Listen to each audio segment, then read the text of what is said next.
तालिबान भले ही शांति राज की दुहाई दे रहा हो, लेकिन उसके मंसूबे उतने ही खतरनाक लग रहे हैं जितने कि 20 साल पहले थे। इसका ताजा उदाहरण है काबुल को हक्कानी नेटवर्क को सौंपना। हक्कानी एक कट्टरपंथी इस्लामिक संगठन है जो बेहद खूंखार माना जाता है।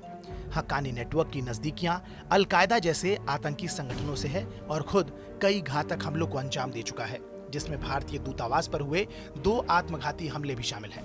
पाकिस्तान से सीधा संपर्क होने की वजह से यह आतंकी नेटवर्क भारत के लिए बेहद खतरनाक माना जाता है। हक्कानी नेटवर्क की स्थापना साल 1980 में हुई थी। जलालुद्दीन हक्कानी ने इस आतंकी संगठन की नींव रखी थी। साल 1996 में हक्कानी ने तालिबान से हाथ मिला लिया। कहा जाता है कि 2 आतंकी संगठनों को साथ लाने में ISIS की बड़ी भूमिका थी। अफगानिस्तान में तालिबान के पहले शासन में हक्कानी सत्ता का साझेदार बना और जलालुद्दीन हक्कानी मंत्री बने। बाद में अमेरिकी हमले के बाद हक्कानी नेटवर्क ने भागकर पाकिस्तान में शरण ली।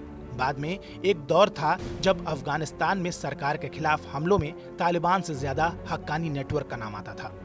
साल 2008 में अफगानी राष्ट्रपति हामिद करजई पर हमले में हक्कानी नेटवर्क की बड़ी भूमिका रही थी।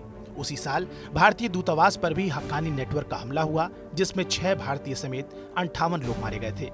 इस आतंकी संगठन के अल-कायदा से सीधे संबंध है। कहा जाता है कि हक्कानी नेटवर्क को पाकिस्तान से ही ऑपरेट किया जाता है और इसके आतंकियों को वहीं ट्रेनिंग भी दी जाती है। कहा जाता है कि हक्कानी नेटवर्क को अफगानिस्तान भेजने के पीछे पाकिस्तान का मकसद वहां से भारत को बाहर करना है।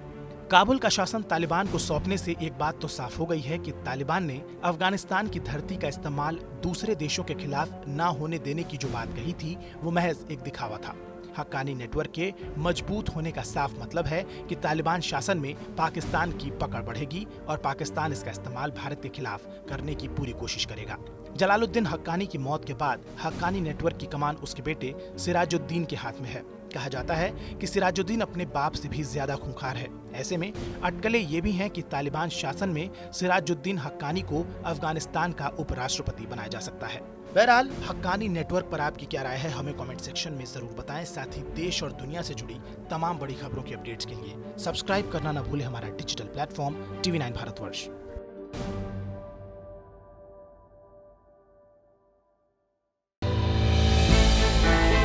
हमने की गलती फिर एक बार, कोरोना ने किया दोबारा प्रहार। मास्क, 2 गज दूरी, करें अपनी सुरक्षा पूरी। कोरोना टीका हम सबको लगाना है, मिलकर साथ समझदारी से कोरोना को हराना है।